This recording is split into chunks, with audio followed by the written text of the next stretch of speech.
தமிழ்நாட்டு பெண்கள் முக அழகின் ரகசியம் பாசிப்பயறு மாவு. 80, 90 கலில் காலத்தில் இத்தகைய அழகு சாதனங்களோ மற்றும் அழகு நிலையங்களோ இல்லை. இருந்தாலும் தமிழ்நாட்டு பெண்கள் அழகிற்கு எந்த குறைச்சலும் இல்லை. அவர்கள் அழகின் ரகசியம் என்னவென்று தெரியுமா? அதுதான் பாசிப்பயறு மாவு. இந்த பாசிப்பயறு மாவை அவர்கள் குளிக்கும் போது சோப்பிற்கு பதிலாக தேய்த்து குளிப்பார்கள். வாருங்கள் இப்போது இதன் அற்புத பயன்களை பார்ப்போம். பாசிப்பயறு மாவை தினமும் முகத்திற்கு பயன்படுத்தினால் முகத்தில் ஆங்காங்கு உள்ள முகப்பருக்கள் மற்றும் கரும்புள்ளிகள் மறைந்து முகம் பொலிவாகும். 1 ஸ்பூன் பாசிப்பயறு மாவை எடுத்து அதனுடன் 1 கீழ் 2 ஸ்பூன் தேன் கலந்து முகத்தில் தடவுங்கள். 10 நிமிடம் கழித்து முகத்தை கழுவ வேண்டும்.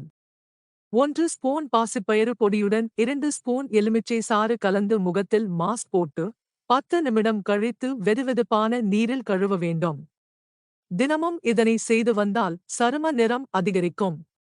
உங்களுக்கு வறண்ட சருமமாக இருந்தால் எலுமிச்சை சாறுக்கு பதிலாக பால் கலந்து பயன்படுத்தலாம்.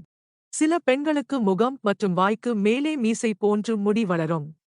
அத்தகைய முடியின் வளர்ச்சியை தடுப்பதற்கு பாசிப்பயறு மாவில் மஞ்சள் தூளை சேர்த்து நீர் ஊற்றி பேஸ்ட் செய்து தினமும் காலை மற்றும் மாலையில் முடி வளரும் இடத்தில் தடவி ஊறவைத்து கழுவி வந்தால் நாளடைவில் முடியின் வளர்ச்சி தடைபடுவதை உணரலாம். அன்றாடம் பாசிப்பயறு மாவை முகம் மற்றும் உடல் முழுவதும் தேய்த்து குளித்து வந்தால் சருமத்தில் உள்ள சுருக்கங்கள் நீங்கும். மேலும் பாசிப்பயறு பொடியை 1 ஸ்பூன் எடுத்து அதனுடன் ரோஸ் வாட்டரை கலந்து கொள்ளுங்கள். இதனை முகம், கழுத்து பகுதியில் தடவி மசாஜ் செய்ய வேண்டும்.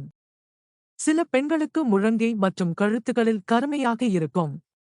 இத்தகைய கருமையை போக்குவதற்கு ஒரு அருமையான மாஸ்க் என்றால் அது பாசிப்பயறு மாவு மாஸ்க் தான். அதற்கு பாசிப்பயறு மாவில் தயிர் மற்றும் மஞ்சள் தூள் சேர்த்து கலந்து கருமையாக உள்ள இடங்களில் தடவி 30 நிமிடம் ஊறவைத்து கழுவ வேண்டும். பின்னர் நல்லெண்ணெய் கொண்டு மசாஜ் செய்தால் கருமை விரைவில் போய்விடும்.